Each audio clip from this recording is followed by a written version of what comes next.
Welcome to Lead with Intentions. Today's intention is to have a reflection-filled day.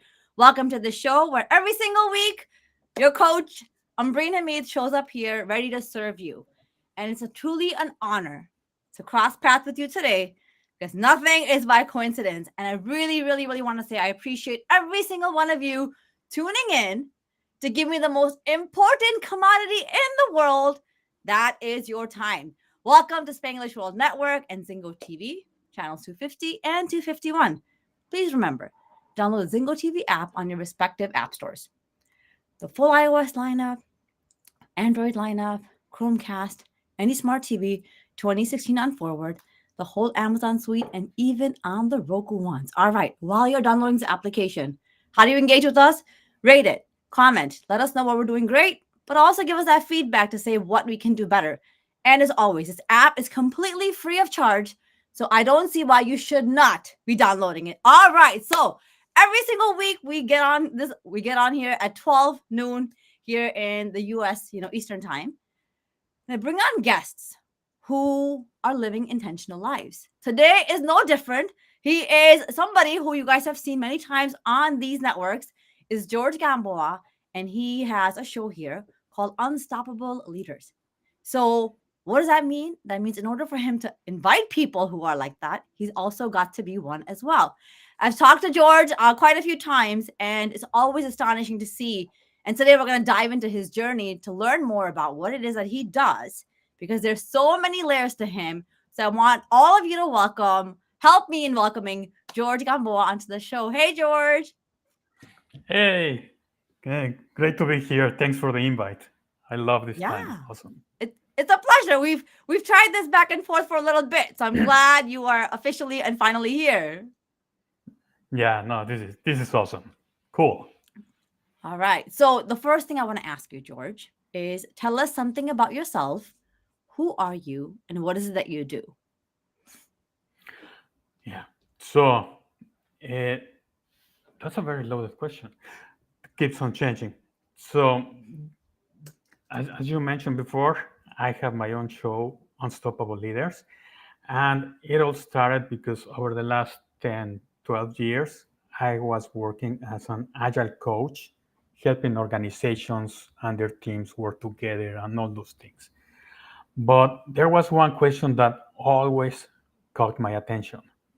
Given all things equal, what makes some people just crush their goals? They make everything seem simple, smooth, and things work for them. Mhm. And that started looking and finding patterns. And I realized some people just have that I want to be unstoppable, I'm going to be unstoppable. And when life throws punches at them, it's just like Teflon, it fades away, doesn't stick, and they keep on going. So that's how I started with this concept of unstoppable leaders. And I love having great people and learning from their journey.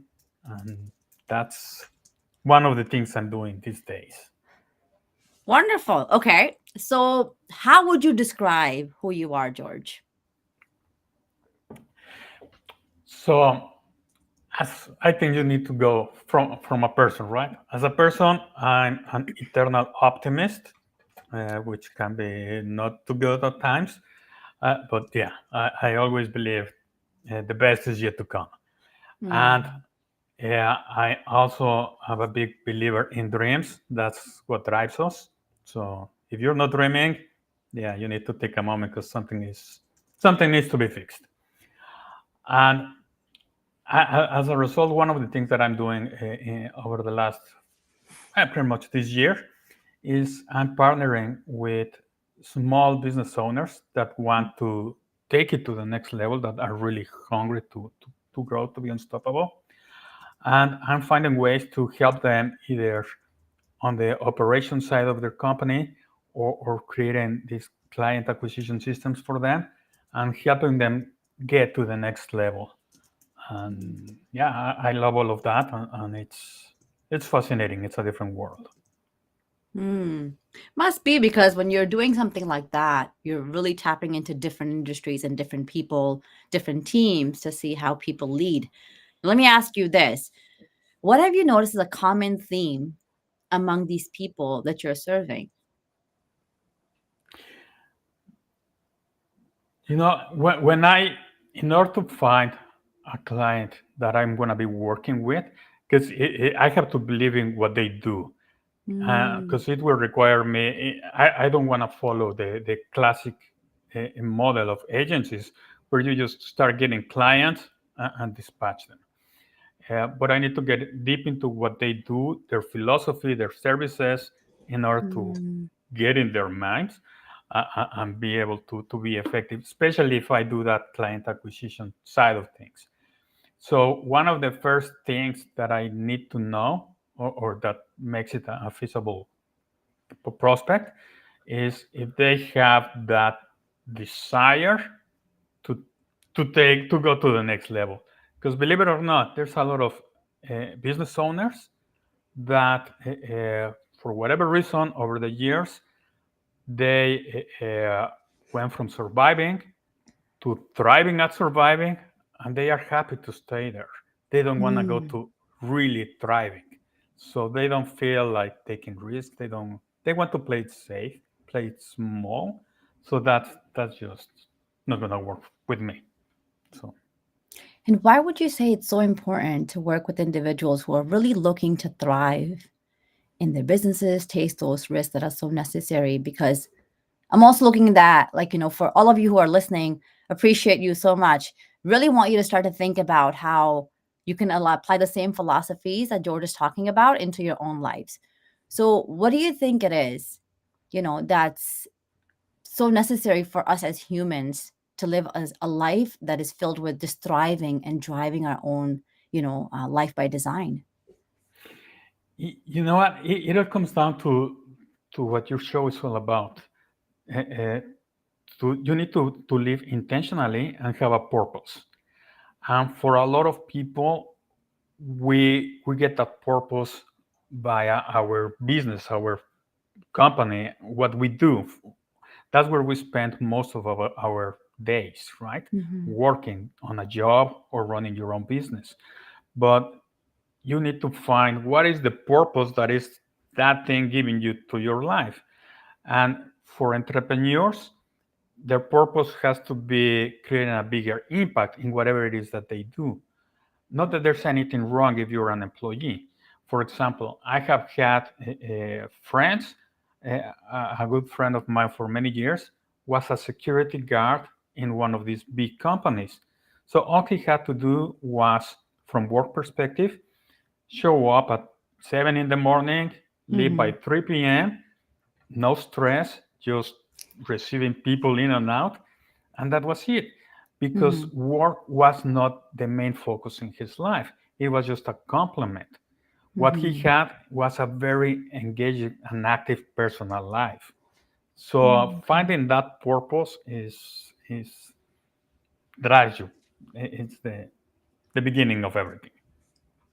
The beginning of everything. Okay, I like that. I like that you're saying that the purpose is the beginning of everything. Now, how would you say that you live an intentional life? Um,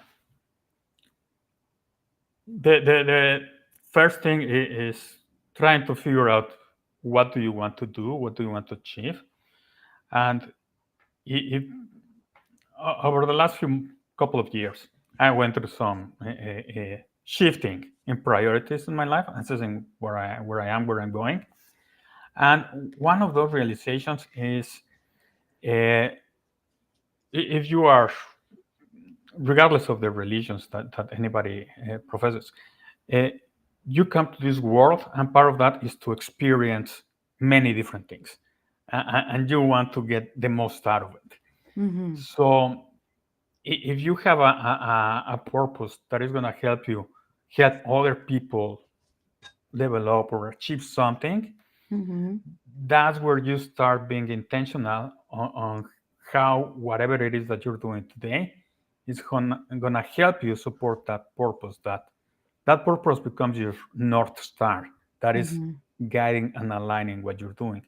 So once you have that north star, everything else is just what I'm doing today. Is that gonna help me get there? Is that gonna help me support that north star vision? If yes, Mm-hmm. then go for it. If not, then time to think. Yeah. So right now we're talking a little bit more about just, I think, entrepreneurship.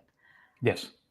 For the individuals that are listening right now, most of them or many of them may not be entrepreneurs. So they're like, well, George, that doesn't apply to me. Like I don't need to live an intentional or purpose driven life. I don't need to fuel myself. Like I'm good with my 9 to 5. I'm good with my paycheck. I'm fine.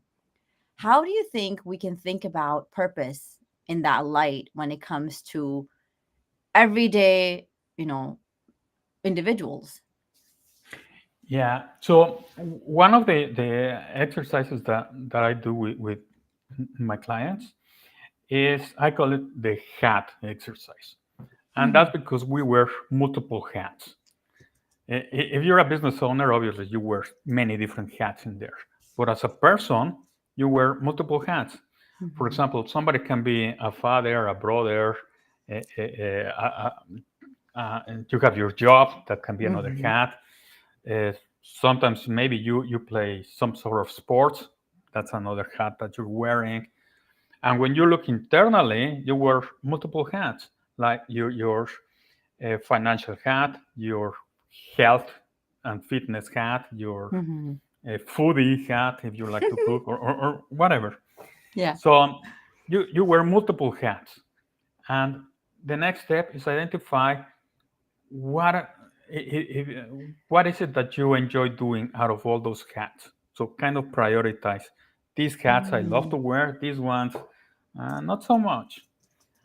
And once you have that prioritized, then it's time to do the thing that I love the most, to dream. Now, see yourself 12 months from now wearing each of those hats that you love to wear and start dreaming, what would you like to be doing in that hat? How would you like to be taking that hat to the next level? And that is, if you're healthy, what does that mean? If you are changing your life, trying to be more healthy, trying to lose weight, trying to eat less junk food, Mm-hmm. what does that look like? So now you're starting to set objectives of where you want to be based on those hats. And from there, now you can start identifying those results that are going to help you measure the progress. For example, if I want to be healthier 12 months from now, that means Mm-hmm. I can run for run for half an needing to catch my breath or Okay. swimming for half an hour or whatever that means. Uh, that's my end goal. So now you can start thinking how you're going to be progressively getting closer to that objective based on the hats that Mm. you wear. So that's Okay. how you can start applying and bringing what works in the business to your personal life, Okay. and it works really well. And now you've talked about this, a few times already in just the last, 12 to 13 minutes that we've been on air. And I also think it's a beautiful concept. Dreaming, Mhm. imagining, play. Most of the individuals that are listening right now are about the age of 18 to 55. That's my, most of my target audience. And how are you going to tell them to go back and do this thing that kids do, right? And why is it so important, to dream? I think we get caught up in life because you're right. In the early days, it's more common for children to dream everything, Mhm. what they want to be, how they, everything they can dream of, right? But then life gets in the way. And we just get so busy going through the motions that we forget to look at where are we going, what do we want to achieve. And I have some friends that are in the 50s and probably a little more than that. And you can see the difference. Some of them are just looking to wind down, just enjoy life, retire, while Mhm. others are looking at continue doing their business, or others are looking at doing all sorts of different activities, like going on hiking to different trails and experiment more things. So this brings us back to dreaming. I think dreaming is what fuels that fire from the inside that pushes you to want to pursue something, to want to achieve something. And depending on where you are, and obviously the resources that you have at your disposal, Mhm. is how much impact and how big those dreams can be. And going back to the business side of things, the classic example over the last few years has been Elon Musk, right? Who is dreaming, I'm going to change the way the world looks at electric cars. And he Mhm. just did that, or took a few years, but he did it. And now he's making with SpaceX, people dream and actually think that, hey, maybe it's possible to eventually have a trip to Mars and colonize Mars. So it all starts with a dream. That's what makes humans so special. Because dream creates curiosity, and once you are in that curiosity, uh, uh, things can happen. Yeah. I think I often talk about this as actually remarkable that we're talking about dreaming.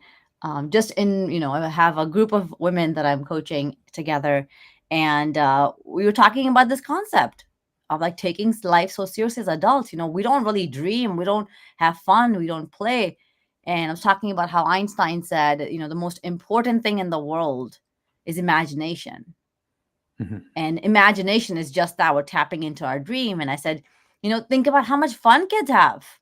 Like, they're throwing an imaginative party, you've got all these guests, and the kids are having like a full meal, and they're serving their guests. And then I started to tell her, like, what if you allow your daughter to dream, she'll add so much fun into your life. And she's like, what do you mean by that? It's like she'll be having a party, and she'll invite you to the party, and then she'll say, mom, you're stepping on Jimmy. And you're gonna say, oh, I apologize. Like, and you're like, I love Rebecca's shoes. And like, well, what shoes does she have? She's wearing these black shoes with like a silver bow. And I think when we become adults, even our dreams are so serious. So when we're talking about this specific thing, we're talking about dreams and really being able to apply this philosophy of dreaming more holistically, not just for businesses and entrepreneurs, because the individuals that are listening are ordinary people, just like you and me, right? How did you start to dream a bigger dream for yourself? And if you could share that dream with us. So I have a story that I was watching a few weeks ago. I'm not sure if you know Grant Cardone. Mm-hmm. Yeah, he's very famous, right? He's a billionaire. And I was listening to his wife, Elena Mm-hmm. Cardone, and she was talking how in the early days, when I don't remember if they were dating or they were already married, uh, she saw the potential of what Grant could become, but he Mm-hmm. was playing it small. He didn't have enough of a vision. So she started playing what they called the millionaire game, where every day they would have dinner, the two of them, because they didn't have any kids at the moment, and then she would start encourage him to dream. Say, so let's say that tomorrow you earn $10,000. What would you do with that? How would your life change? So now he starts thinking about that, and this is happening every night, right? So after a few nights, then she changes. And probably I'm paraphrasing the way she said it, right? But this is how I got it. After a few days, now she's making $100,000. How will that change? What would you do? What that would look like? Then goes to 1 million, 10 million, then and eventually she was talking about billions. and how he was now not only doing things by himself, but building a big team, big organizations, diversification of whatever he was doing. But the key is that by doing that little exercise day after day, it got a grant to start opening up to the possibilities and believing that he could achieve way, way more than what he was thinking about. So that applies, obviously. This is a personal borderline business path. But the same thing you can apply. Just focus what do you want to start dreaming about and make a point to be intentional and every day Mm. spend a few minutes dreaming about it. And it might be just where would you like to go on vacation next year or 2 years from now? Or as a family, where would you like to go and visit, have a family vacation? What would you like to do? And feed that dream, that conversation. I love that. I think what a simple way for all of us to apply it. So maybe for somebody who's like, yeah, I'm really not looking to be a millionaire, George, even something, right? If tomorrow you made $200 more, $500 more, $1,000 more, and kind of just leveling that up because in all honesty, we live a life where most of us are anticipating a paycheck, right? Because that's kind Yes. of like what's that tool, the money is needed, for us to survive in this world. However, we don't really think about the fact that we can make more. And so I think that's beautiful. If you could share something personal with us, George, about yourself, so that way we can get to know you a little bit better. Yeah. So on the interesting fun side of things, I'm a cheesehead. And for those that don't know what a cheesehead is, means that I'm a big fan of the Green Bay Packers in the NFL. Mm. So yeah, I have my own cheesehead. One of these days I will post it somewhere. And every now and then you can hear me yelling at the screen on Sundays when my team is not doing very good. But yeah, Okay, well, I have to ask, why are the Green Bay Packers? that's a very good question. So I'm from Mexico, so I grew up in Mexico. And over there, the NFL is very big. And everybody, you can find people that cheers for different teams. Back then, when I was growing up, I had no idea what the NFL was, but I was cheering for another team called the Raiders. Uh, Mm. and it got to the point where, as typical teenage male, with nothing to do and too much time on my hands, whenever my team would lose, I would get mad for a few days because they lost, because Mm. I had nothing better to do than to be passionate about some silly thing. Anyway, so one day there was this game, Green Bay versus Raiders, Mm. and at the end of the day, the game, Green Bay won, but I had a smile on my face. I really enjoyed the way Green Bay was playing, and few things came to mind. Number one, that's when they play in the stadium is called the Lambeau Field, and in that game was when they invented the Lambeau Leap, which is when one member of scores a touchdown, they go dance with the people and celebrate with them the touchdown. So Mm. that was pretty unique, and I really loved that. And the second fact was Green Bay is the only team that is actually owned by the people in Green Bay. There's no millionaire owner of the team. So after that, I think I Mm. drank the Kool-Aid in that game, and the rest is history. Okay, well, I heard the same theme happen here as you were telling the story, is a sense of community. It's kind of like celebrating with the people, being owned by the people. Sounds like a very community-led effort. So, what does community mean for you, George? Uh, it means where you can rely on others in order to bring everyone up to whatever next is. And it doesn't necessarily to mean chasing big dreams or big goals, but it is so that when things are good, you can celebrate. And Mm, when you are having problems or things are bad for somebody, yeah. they can lift you up. So it doesn't feel as bad as you may feel if you're on your own. Okay. Talk about us. Be share a story with us about when you actually relied on your, on your own community, through a time of difficulty, and how they were able to support you. Um, so, and this happened over the last few years.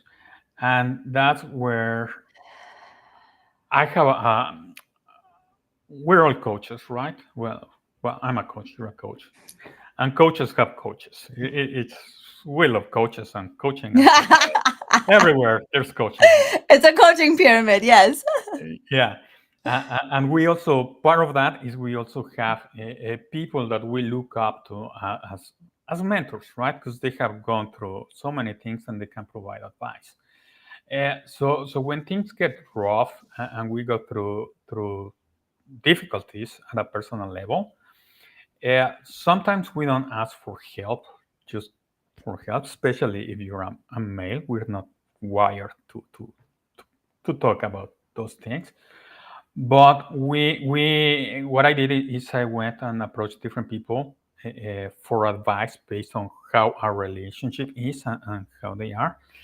And believe it or not, those advices were significant because the way I look at it, when you are let's call it quicksand, you have problems and whatever you think you're doing, you keep just sinking down and you Hmm. cannot seem to get out.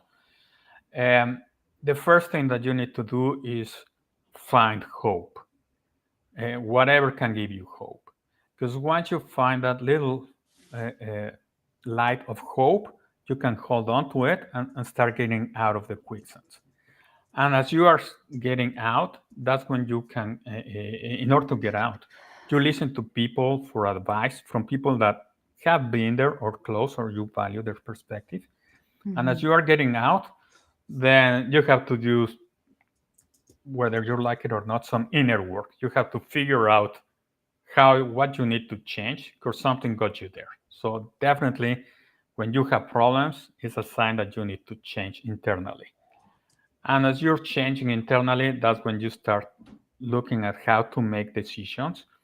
And you have those extremes, right? You often hear you need to think about abundance versus scarcity in order to attract abundance. Hmm. You need to act from a place of love as opposed from a place of fear. So what does that really mean? They sound very nice, but until you are face to face with that adversity, you don't really get what the truly meaning of those things. So Hmm. so back step. The first thing is find hope. Then as you are getting out of the quicksand, that's where you get advice from people that you respect, that you admire. And each one will give you little tips of advice that help you overcome. But at the end of the day, it takes a community that you're living with and interacting with to help you overcome those ones. But definitely, at some degree, you will have to do some internal changes. Yeah, I think you're 100% right to say that a lot of it starts within, right? And a lot of it is fueled by our own mindsets. And there's a concept I don't know if it's real or not, but a heart set, right? Mhm. Got a mindset, a soul set, and a heart set. So I think a lot of times we get so preoccupied in our minds that we don't even realize we need to stop, pause, and do the internal work. For somebody who's going through, let's say, a very difficult time in their life, let's say that they've lost a job and they found out that someone in their family is not feeling so good and not getting is sick. How do we instill and advise them and tell them, hey, you know what, seek hope and you'll find it? Uh, I think there is no one way that works for everyone, Mm-hmm. because we are all biased based on everything that we have lived, right? Mm-hmm. So you need to find whatever you can that will give you hope. For many people, that is religion, whatever religion they practice. There is no right or wrong. If that gives you hope, go for it. Other people go into a zodiac signs and Mm. that type of thing. They start giving you hope, go for it. I mean, don't get married to something, but if it gives you hope, even if it's temporary, hold on to it. And the there was a and my memory is so bad today. There was a conversation I had with someone in one of my shows recently, where they were putting everything on the line to build their company, right? Mm-hmm. They partnered, and they gave themselves as the summer to make it work. And they didn't know if it was going to work or if it was going to fail. But what they did is they decided we're going to go full in. We're not going to think about what happens if we fail Mm. until 3 Fridays from today at 6 o'clock. At that time, we're going to give ourselves 1 hour, and we're just going to go all in and question, should we continue? Should we drop it? What could go wrong? And we'll talk all about those negative things that and realistic things that you need to talk about. But in the Mm-hmm. meantime, we're just going to focus on making things work. And that was a very powerful aha that I got, because if you think about it, our mind doesn't recognize negatives. For example, if I say, don't think about an elephant, the first thing that comes to mind is an elephant. You cannot avoid it. Mm-hmm. And same things, when you have problems, if all you do is thinking about your problems, you're just magnifying the size of the problems. And the bigger they are, they're just gonna keep on bringing you down. So you need to figure out a time when you're gonna think about your problem. Say 1 hour on Fridays, that's my problem hour, where I will just go in, think about it, feel bad, whatever. But after that, just try to figure on solutioning, moving out of it, the positive, and whatever can give you hope, hold on to it. But restrict the time that you are thinking about the problem helps significantly. Okay, I love that you're saying that. I think it is true. Like, set an intention, maybe go 3 weeks or a full month and just go full throttle. And that intention, for those of you who are listening, and I'm super grateful that you've tuned in, thus far, and you're really listening and understanding to this concept of dreaming and hoping and wanting a better future, and all starts with our intentions to make sure that we can. Um, for people who are listening and they're saying, a whole month, George, like, you want me to be nice to my kid for a whole month? They're a teenager. They're so mean to me. Like, why are you saying this to me, George? I want to be a better parent. I want to be a better, whatever, a partner.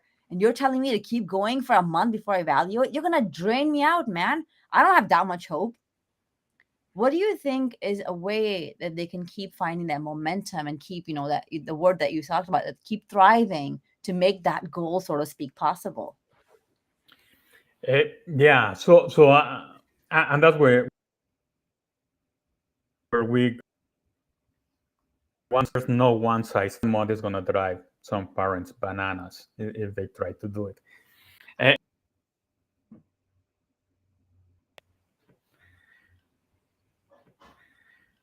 so in the family setting, and this is not my expertise, but you can just try to go one day at a time, and just kind of put between 6, 7, and 7 p.m.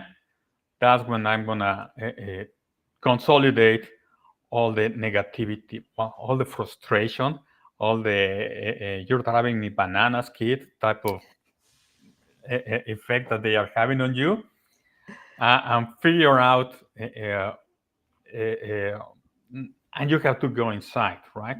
That's when Hmm. you do need to do that introspective. Okay, is there anything I could have done to handle things better? And I go back to this analogy, and again, the NFL.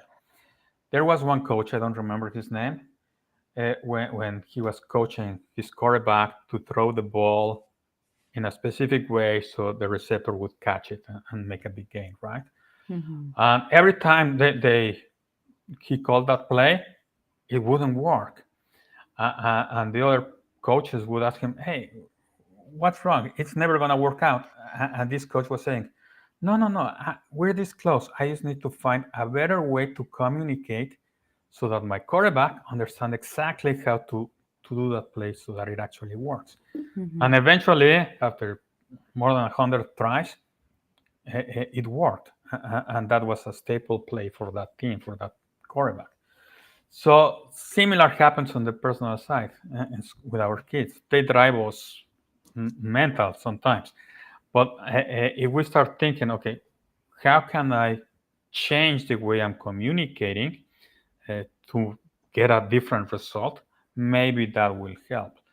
And go for experiments. Okay, this day was terrible. Uh, uh, uh, we are barely surviving under the same roof. So I'm going to try this approach tomorrow. And again, at 6:30 p.m., I'm going to regroup by myself and go into the bathroom, close the door, and think how things are going, yell at the mirror, and come up with a new plan for tomorrow. But something that like that is what I would probably do in that scenario.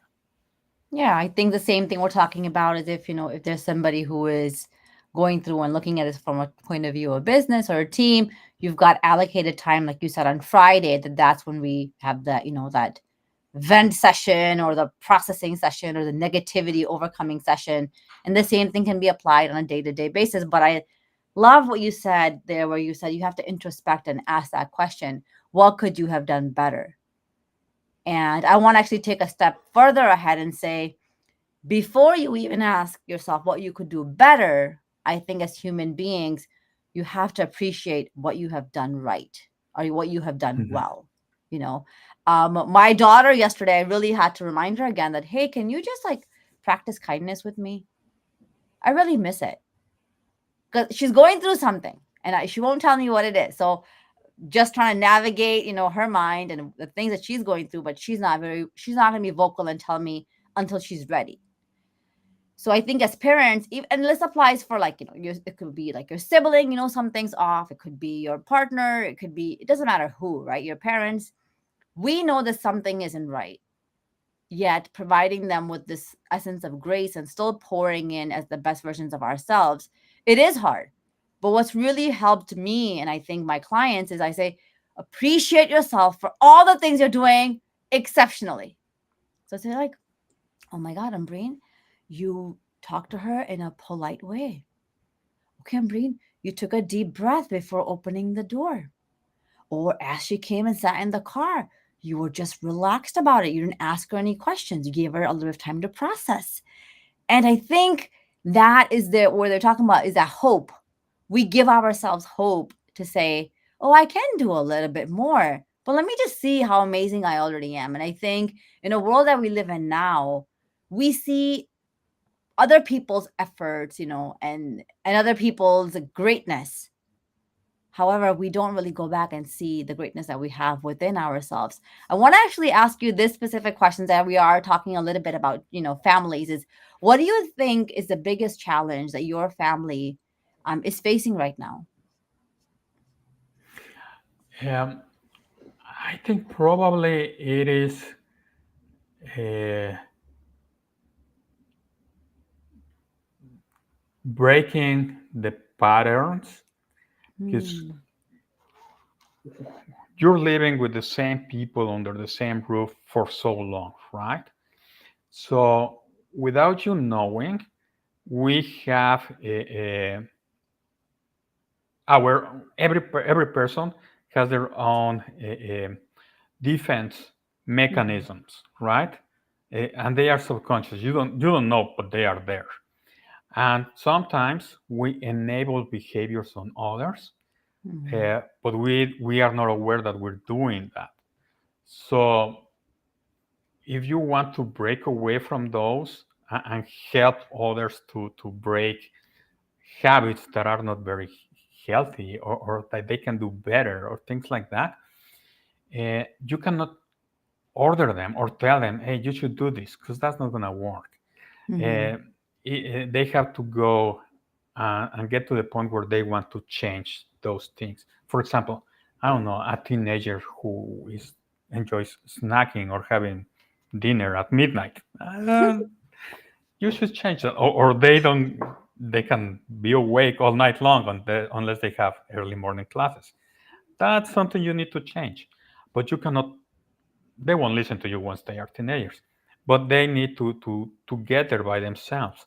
So that's one of the biggest challenges. Is they should do something because it's better for them, but how they can self-realize that they want to change. That's one of the biggest So challenges.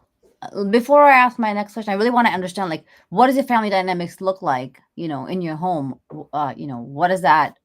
If we were, if we entered your home, who would we see? Who would we meet?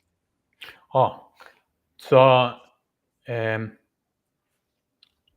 I have two daughters, but Mm, one is they are away in university. They're on different universities. mm-hmm. So one of them, we see them quite often because it's closer to where we are. Mm-hmm. The other one, not so much. And my wife and myself. So that's the four of us, and a ferret. We have a ferret. That's how we call it, a ferret. Now let's ask this, George. As your daughters were growing up, and even right now, I think people often say girls are different than boys, and boys are like this, and girls are like this. How do you think you've raised them to be ready to face this world? Like, what are those important values that you've installed in them? Um, I think, well, talking about boys and girls, I used to joke about it and kind of believe that. Uh, with boys, you pay the price front end, and with girls, is back end. For the most part, Mm. don't generalize. It's not everyone. Yeah. But with boys, when I say front end, is because in the early years, they tend to be full of energy, perpetual motion. So you need to engage them into activities that get them to use that energy. Hmm. Otherwise, destruction will follow in the house.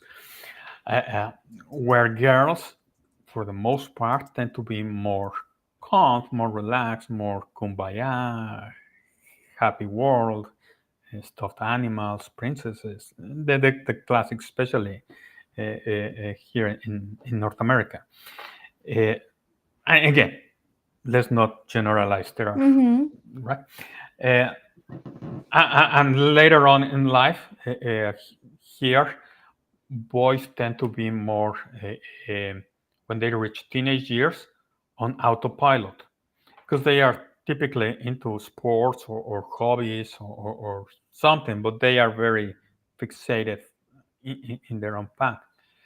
Where girls, that's when they start having that boyfriend factor, and things become unpredictable. Hmm. And that's when you hope you did a good job raising them. So you have the lines of communications open and going on. But that's how I used to think about boys and girls being different. Um, but to answer the question, some of the values that instill is, um, to be open and always count on the family whenever things go wrong, no matter what. Because Mm. yeah, you don't have to go through life alone, right? There's always someone who has your back or is willing to listen to you. Okay. Yeah, I think that's very important. I think openness is is a key theme in a lot of the conversation that we have on this show is people are like you talked about, when you can dream, then you become curious. And that curiosity element is so vital to being open, because you really can't be curious if you're closed off in your own ways and you're just kind of limiting your own curiosity. So I think it's also important to kind of tie that back into what we've talked about a little bit about this concept of making sure that community is such a vital part of who we are as humans, because yes, it is one of our biggest drives that we just innately have. We want to belong, we want to feel like we contributed, like we matter, and that happens in a broader group. And you can, for those of you who are listening, you can define community the way that you see fit. You can keep it as small as you want, as big as you want. And I think community is a great way to serve other people, but also be served, and to raise your hand and say, yeah, I do need some help, or maybe do you know somebody who can assist me in this time of difficulty? Now, how do people, we're actually nearing the end of the show, which I can't believe time has passed by so fast, is how do people get in touch with you, George? The easiest way to get in touch is going to LinkedIn and search for me. You will find this unique face in there, and you can just message me, connect with me, and yeah, I'm often over there online. Okay. Yeah. So the best place to find George Gamboa is through LinkedIn. So for those of you who want to just let us, let him know, let us know how we did, what resonated well with you. I think it's one of the biggest things that we love to do is we love to hear from you. And on this app, actually, you are also able to engage with us and comment. And when our users do engage, I love, love, love sharing that with the whole community of people who are living and tuning in to Leave Intentions. I think it's so great to know that, hey, your live actions. If you have questions, ask, and I will make sure that I can bring those answers to you, because it is really essential and necessary for us to make an active and interactive community, because a community where it's just one way almost feels like we're pouring in, but we also love to receive a little bit too, because today is a day where reflections are happening. And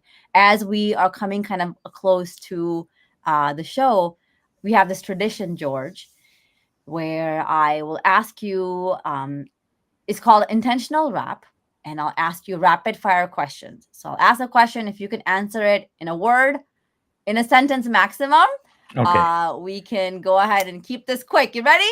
let's go for it. All right. What do you want to leave behind for the world? Uh, Dreams. A world where Mm, people can dream and know that they can go after them. yeah.